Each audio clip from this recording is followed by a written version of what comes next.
Hey guys, Joel, Police 10-8 Talk here, back with Officer Bosco. We've been trying to do quite a few holster videos as of late. Seems to be what people want to view is holsters amongst other things.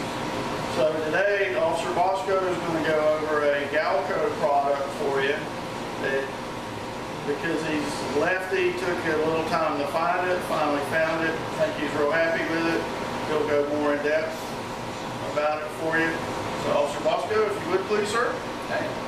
Hi everybody, today I'm going to be doing a short video on the Galco King Tuk holster. Now as you can imagine, I actually have it on me right now. It is going to be this holster right here. This is the King Tuk. The one thing I like about this holster is it's made for my 23, it's left-handed.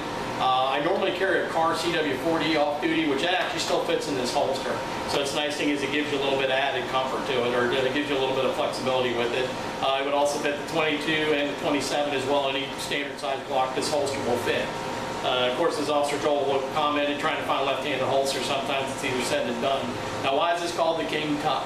It's easy, because basically what it is, these little clips, there's a gap in between them, and it's designed so if you want to, you can actually tuck in your shirt, okay? You can kind of see, you still see the gun, but you actually can conceal it, but all you see is these clips. And that's basically what it's designed for. That's the reason why it's called the King Tuk. Just try to give you versatility, like if you want to tuck in your shirt, and that's 23, you can still barely see it. The way the holster sits too, it's nice too, because it kind of slightly cants it in, so your gun's not flaring out, which when you're carrying concealed is a lot of times a problem. I normally just carry it with the shirt out. Okay, I'm going to take the gun out first. This is my duty gun, my Glock 23. It is. Go around in the chamber, or I take this holster out. And it's real easy to get out. Now, the one thing I like about this, it has two clips. Okay. The nice thing about these newer holsters, these one with the two clips, is if you ever carried with a single clip, you'll notice it tends to weigh your belt down a lot. Some of them do. Not all of them, but a lot of them do. This is nice because the way that they designed this with the two clips and the way it's kind of like this, where it's kind of, I mean, it's straight, but I mean, it'll mold to your body, is when it's curved like this, it helps distribute the weight a lot better. So instead of just having one clip that's holding all the weight, you have two clips holding the weight, and then it's also distributed. So it's really an excellent design. Now the plastic piece right here is the main piece where the gun is held. This is actually plastic. Okay, the rest of the holster, the rest of this, my clips which are metal, all this is a nice leather. And it's real soft leather, so you don't have to worry about it chafing you or anything like that. One thing that's good about this too is it also is adjustable. On the bottom there, on both these sides, you'll see two screws. Okay, so you can adjust the height of this. Some people like carrying their gun high. I like carrying mine real low to where literally the grip is at belt level. A little bit more difficult to get to, but it's a lot more easier to conceal it that way. And you'll see on the back, it's kind of a little bit easier to see. You can see the different screw holes.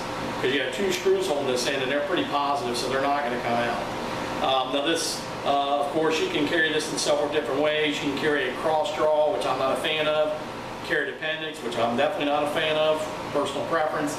And I carry it slightly behind the hip because that's where I carry my duty gun. I like having my off-duty gun in the same place where my duty gun is. You know, just when you're talking about instinctive reaction draw, I'm still roughly drawn from roughly where my holster would be if I was drawing it as my duty gun.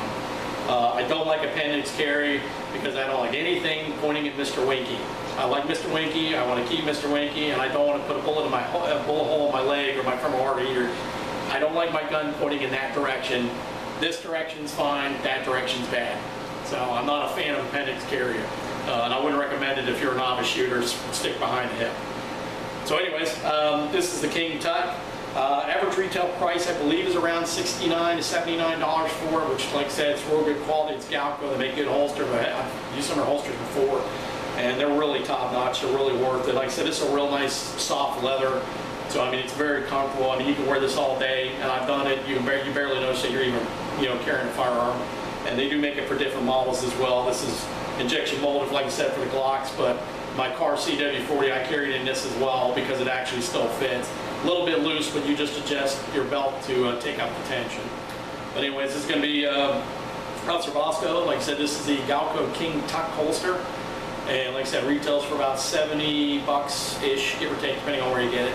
And like I said, it's well worth the money, and it conceals very well. It's probably one of the most comfortable concealment holsters I've ever carried.